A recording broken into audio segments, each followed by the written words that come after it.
Good morning, students. Good morning to all. So, on last day, we have studied about the demand. Have you remember anything about the demand, the meaning of demand, and also we have studied the characteristics of demand. And yesterday I gave the study portion also was the same only. Okay, just today also just we will remind about the demand and the characteristics of demand. So the demand is the essential for creation, survival and profitability of firm. Right? If there is no demand, there is no need of creating the commodity and survival and profitability of firm. If a firm want to survive in their business world and if they want to earning more profitability, so the demand is essential. Right? If there is no demand, so the producers or the industries also will not be in need of producing more our commodities. Okay, and on the basis of demand only, every business organizations also will be able to survive in their business activity. So if the creations of wealth or the creation of commodity is creating one of the farm utility. So on the basis of demand only we can increase or we can create some of the commodity. So the demand is the essential for the creation and survival and profitability of firm. So normally we will say the demand mean the need of a commodity, right? But in economics, demand is the demand means desire backed up by enough money to pay for the goods demanded. Otherwise, the demand in economics is the desire to possess something and the willingness and the ability to pay the certain price in order to possess it. If you want to purchase or if you want to possess some of the goods in our hand, we have to need some of the willingness and the ability to pay the money in certain price.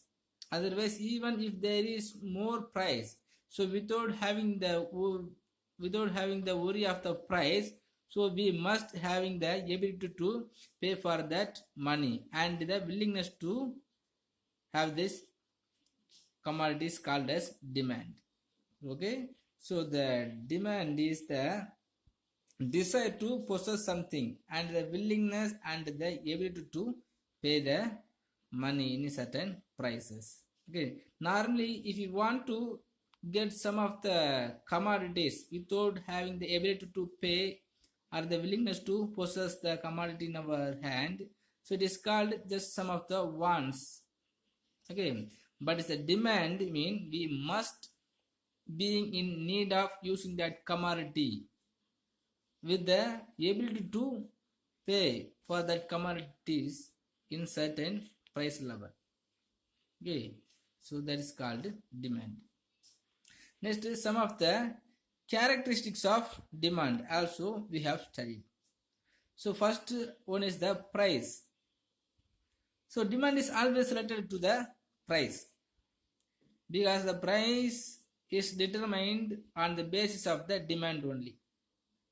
Just to think, if there is more demand of commodity in a market, so the producers normally will fix higher prices. Okay, or on the basis of demand only the price also will be increased. But in the same time, so the buyer also will be thinking to reduce their demanded commodity when the price is increased. Okay, so at first if the price is increased without the demand, so the consumer will lose their desire to consume that commodities. Then on the basis of increasing price, the demand will be decreased. Okay, otherwise first the demand of the commodity is increased in this market, the price will be increased on the basis of increasing the commodity. Okay, so the demand is always related to the price. On the basis of the changes on the price only, the demand also will be changed, right? Next, time.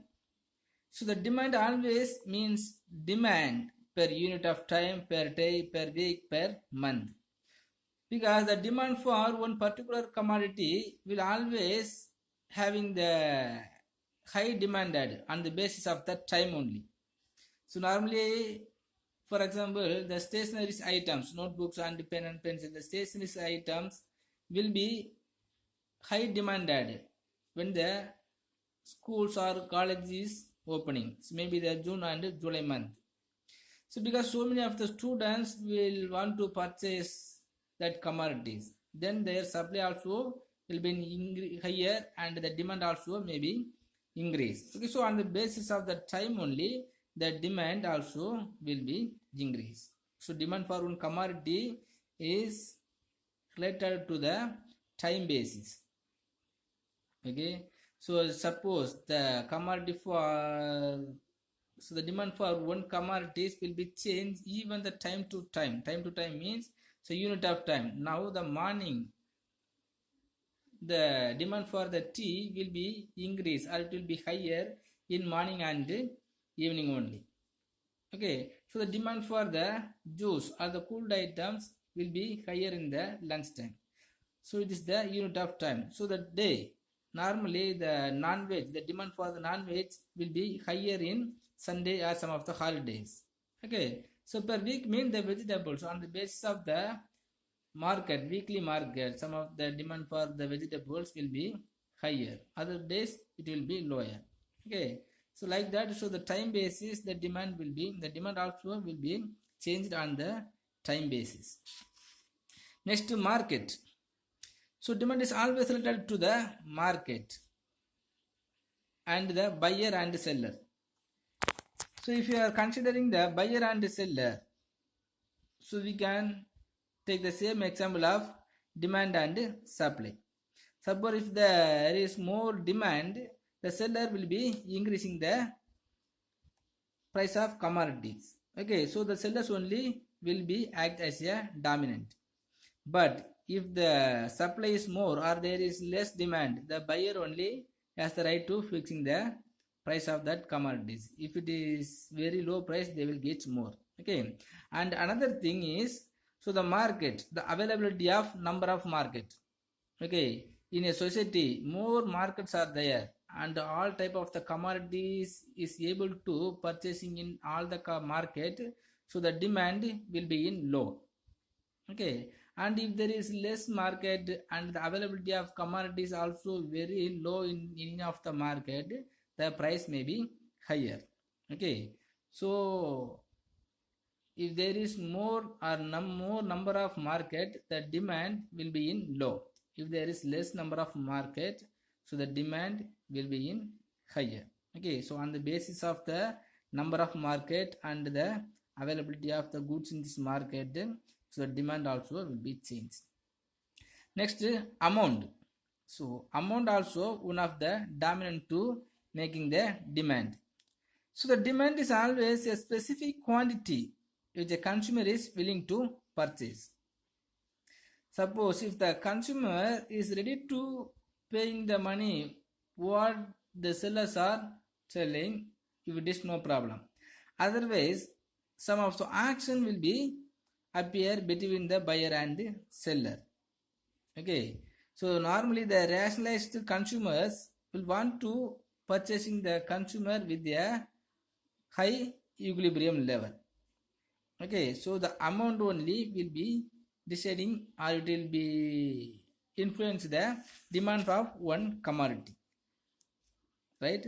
Suppose if the sellers having the less amount for any of the commodities, the demand is always will be higher, and at the same time if it is lower, the demand may be less, right? Next, we have studied the demand function. So the demand function is nothing, already we have studied, the law of demand. The demand depends upon the price. How the demand for one commodity functioning on the basis of the price, change in the price. How the price is changing on the basis of changing the price only, the demand also will be changed. This is called the demand function. The functioning of demand is basis on the or depends on the changes of price. So mathematically we can write that D is equal to F into P. So here D is the demand, F is the function, P is the price. So this demand will be determined and depending upon the functions of price. If the price is changed, so the demand also will be changed. On the basis of changing the price for that commodity, the demand also will be changed. If the price is increased, the demand will be decreased. If the price is decreased, the demand will be increased. Okay, good. Next, the law of demand. So the law of demand was first stated by the Augustine Cournot in 1838, but later it was refined and elaborated by Alfred Marshall. So law of demand, many times we have studied and I told as an example the law of demand only. So the law of demand says the quantity demand increases with a fall in price and diminishes with a rise in price. So if there is high price of the commodity, so the demand for one commodity will be decreased. If there is less or low price of the commodity, the demand will be increased. So we can come to know about one point. So there is inverse relationship between the price and quantity demanded commodity, right? For explaining this assumption, for explaining this law of demand, we must accept some of the assumptions. So on the basis of this assumption only, so we can understand the law of demand. Otherwise the law of demand will be operates on the basis of these assumptions only. So first assumption is the income of the consumer remain constant. Okay, so even the demand for one commodity is increased or decreased, so the consumer's income must be remain constant. Okay, so the changes of demand of commodity is not affected the income. Okay, so income is always must be remain constant. Okay, even the increase of demand, the demand for the commodity is increased or decreased, the consumer income must be remain constant. Next, taste and habit preference of consumer also will be remain constant, because the demand is also determined on the basis of taste, habit and preference of the consumers. Right, suppose if the taste of the consumer to consuming any of the commodity is changed, so on the basis of changing, so the demand also will be changed. Okay, so the taste, habit, preference of the consumer also have to be constant when the changes of demand is increased. Okay, next, the price of other related goods should not change. Price of other related goods means, for example, instead of tea and the coffee, a tea or coffee, otherwise any of the two types of cool drinks, otherwise so the bike or any other company bikes. Okay, so the related goods means the substitute goods. If there is no chance to consuming one commodities, and when we are using the other commodities, if you are getting the satisfaction, that goods are considered as a substitute goods or the related goods. Okay, so the price of other related goods also have to be same. There is should not change, because if the price of other related goods is changed, so automatically the human be on the basis of human behavior, so they will go to consuming that related goods. Okay, so the price of other related goods also should not change. Next is no substitutes. No substitutes mean, so there is no substitutes mean, for example, we can take the same example, the tea or coffee. Okay, so normally we will want to drink tea or coffee. If there is no tea, we will normally use the coffee. Okay, so when the price of tea is increased, automatically we will go to the coffee. Okay, so in these situations, automatically the demand for one commodities will not affect the consumers. Okay, so there is should not be any substitute commodity for others commodity. Next, demand for commodity must be continuous. The demand for commodity must be continuous. Continuous means so the rise. Even if the price for even the demand for rice is increased, so we must even the price of rice is increased, the demand for rice must be existing.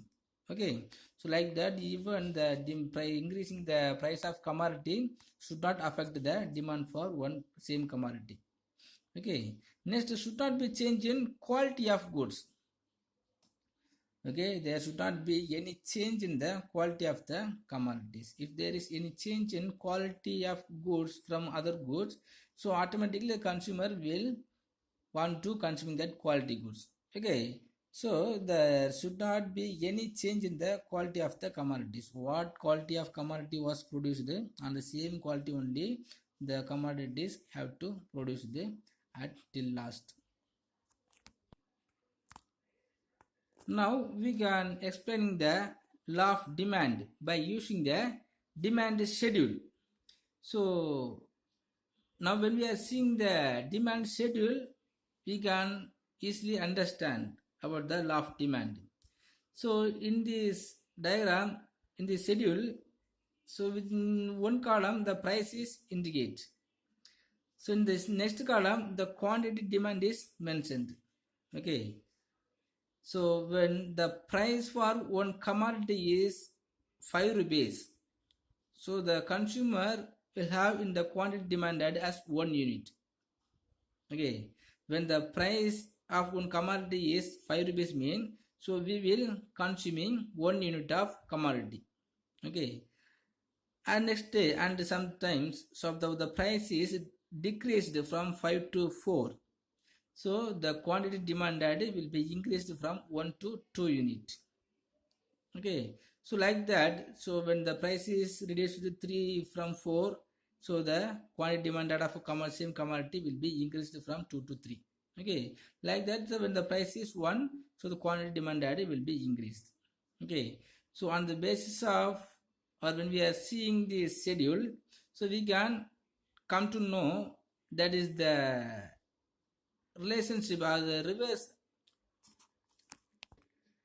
There is a inverse relationship between the price and quantity demanded.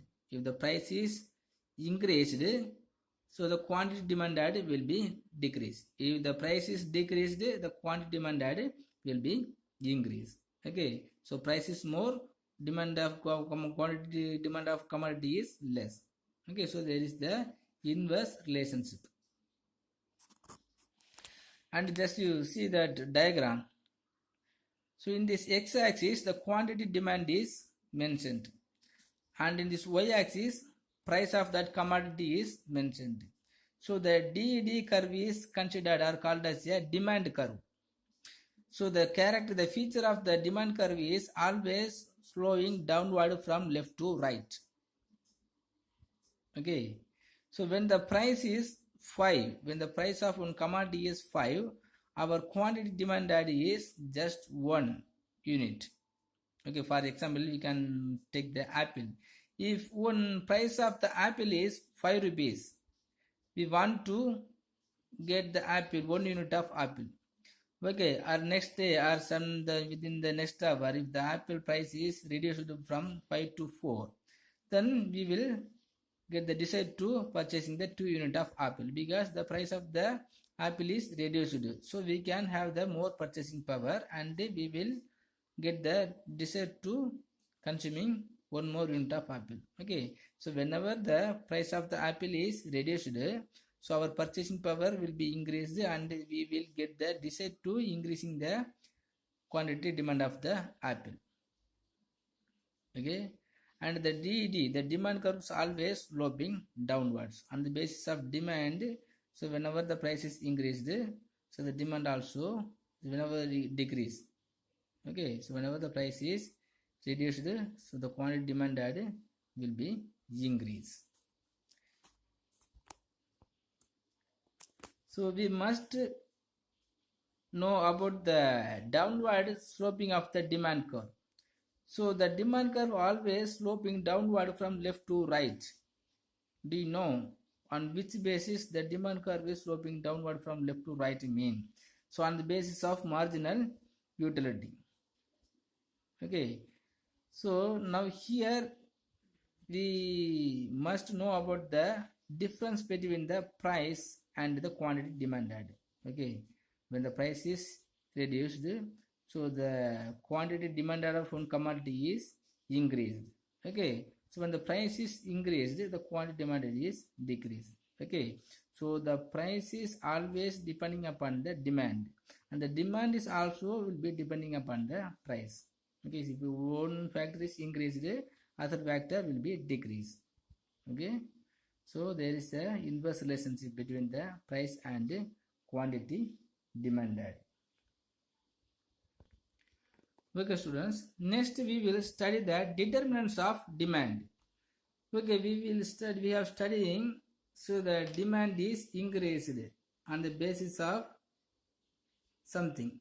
Okay, but what are the factors are influence the demand, or what are the factors will be determined the demand for one commodity? First one, changes in taste and fashions, taste and preference of the consumers. Normally the taste, first if you are taking the taste, the ice cream, for example, the taste for the ice cream is now one method, one taste, one different taste.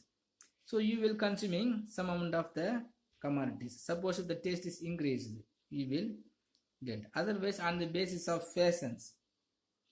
So the demand for some goods and services is very susceptible to change in taste and fashions. Normally, once upon a time, so many of the males are using or wearing the dhotis and shirts, and some of the females were using to wear the davanis. So, but now on the basis of the development of fashion of the world, the modern world, so the demand for that commodities also increased. So the arrival of the jeans band or different kinds of the clothes also introduced by the textile industries. Now the demand for dhotis has reduced and the demand for the jeans band is increased. Now changes in the weather. Some of the weather conditions also will be determined the demand for one commodity. And as usually dry summer results in an increase in the demand for cool drinks. Okay, as I told already. So normally the people will want to consuming the cool drinks in the summer time, and they will want to consuming the hot drinks in the rainy time. Okay, so the weather conditions and some of the demand for some commodities, for example umbrella. So the demand for umbrella will be increased in the rainy seasons. Okay, so like that the stationery item also will be increased in the June and July month time. Okay, so on the basis of the weather conditions also some type of the demand for one commodities will be changed. And taxation and subsidy. How the taxation and subsidy will determine the demand mean? If fresh taxes are levied, the existing rates of taxation on commodities are increased, their prices go up. So normally if the producers are producing some of the commodities by paying the normal amount of tax, and if it is going like that, if the governments are imposing the new types of tax, or if some of the increment or if some of the existing tax level are increasing, the producers want to get the profit in the way of increasing the price of that commodities. On the basis of increasing the price of that commodity, so the price will be increased. because on the basis of price the demand will be decrease. Okay, and some of the subsidies will bring down the prices, therefore taxes reduce demand and subsidies raise demand, because on the basis of subsidies provided by the government, so the producers will reduce the price of that commodity. Okay, if the price of that commodity is reduced, what will happen? Automatically the demand will be increased. Okay, the taxation and the subsidies provided by the government is also will be determined the demand for one commodity. Next, changes in expectations. So our consumers' expectations. The expectations also bring about a change in demand. The expectation of rise in price in future result in increase the demand. So normally we know, or all the persons are having some of the idea about the future expectations. Suppose if you are thinking, if you are predicting in the price of commodity for one commodity will be increased in future on the basis of some festival, so we will increasing the demand, we will increasing our purchasing of commodities, the demand for one commodities will be increased. Normally the festival, the Deepavali or Pongal or the Christmas time, so the demand for commodities, demand for clothes always will be in higher. Okay, but before that also the demand or the clothes will be increased because of the predictions of the consumers about the future's expectations. Next is changes in savings. The changes in savings also will be determined the demand of commodity. Now the consumer or the peoples are having the small amount in their savings, they will consuming less on the basis of their savings. Suddenly if their savings are increased from existing level, so they have the more purchasing power. Okay, so they will consuming more commodity on the basis of their savings, so the demand also will be increased, right? Okay students, today I think it's enough. So today we have studied the law of demand and some just 5 points in determinants of demand. Then some remaining point we will study on tomorrow. And just to take the today's study portion, take the law of demand as a today's study portions. Okay, if you have any doubt, please ask me.